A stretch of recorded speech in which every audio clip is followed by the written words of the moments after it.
16 বছর ধরে বিশ্বকাপে কোনো ম্যাচ হারেনি ফুটবল পরাশক্তি নেদারল্যান্ডস। সুইডেনকে উড়িয়ে দিয়ে নিজেদের সেই অজেয় থাকার রেকর্ড আরও দীর্ঘ করেছে ডাচরা। এই ধারায় তারা রেকর্ড ভেঙেছে 5 বারের বিশ্ব চ্যাম্পিয়ন ব্রাজিলের।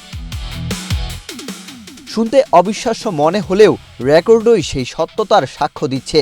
প্রশ্ন উঠতে পারে, প্রতি সপ্তাহে সর্বোচ্চবার বিকাশ পেমেন্টে 50 জন হবেন পেমেন্ট চ্যাম্পিয়ন। জিতে নিন টিভি সহ আকর্ষণীয় সব প্রাইজ। যদি তারা 16 বছর ধরে ম্যাচ না হারে তাহলে শিরোপা কেন নেই? এর ব্যাখ্যা লুকিয়ে আছে ফুটবলের ফলাফল নির্ধারণের নিয়মে।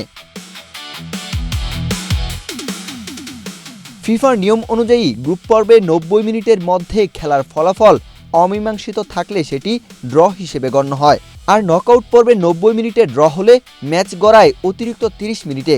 এরপরও ফল না এলে ট্রাইব্রেকারের মাধ্যমে জয় পরাজয় নির্ধারণ করা হয়।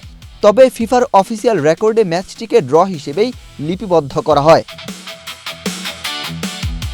পরিসংখ্যান বলছে 2010 সালে স্পেনের বিপক্ষে ফাইনালে হারের পর নির্ধারিত সময়ে আর কোনো বিশ্বকাপ ম্যাচে হারেনি নেদারল্যান্ডস। 2014 ও 2022 বিশ্বকাপে তারা আর্জেন্টিনার কাছে টাই ব্রেকারে হেরে বিদায় নেয়।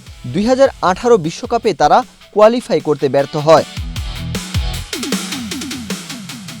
চলমান বিশ্বকাপে গ্রুপ পর্বের দ্বিতীয় ম্যাচে সুইডেনকে হারানোর পর ডাচরা বিশ্বকাপে টানা অপরাজয়ে থাকার রেকর্ডে 5 বারের বিশ্ব চ্যাম্পিয়ন ব্রাজিলকেও ছাড়িয়ে যায়। বিশ্বকাপে 1958 সাল থেকে 1966 সাল পর্যন্ত টানা 13 ম্যাচ অপরাজিত ছিল ব্রাজিল। আর চলতি আসরে নামার আগে নেদারল্যান্ডস ছিল 1 ম্যাচ পিছিয়ে। এরপর ধারাবাহিক পারফরমেন্সে জাপানের সঙ্গে ড্র করে তারা ব্রাজিলের সমান 13 ম্যাচ অপরাজিত থাকার রেকর্ডে পৌঁছে যায়।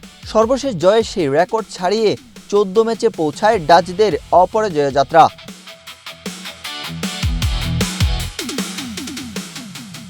আরও বিস্ময়কর ব্যাপার, শুধু 90 মিনিটের হিসাব ধরলে 2006 সালের পর থেকে বিশ্বকাপে নির্ধারিত সময়ে কোনো ম্যাচেই হারেনি নেদারল্যান্ডস। জার্মান বিশ্বকাপে পর্তুগালের কাছে হারের পর থেকে টানা 21 ম্যাচে তারা 90 মিনিটের খেলায় অপরাজিত রয়েছে।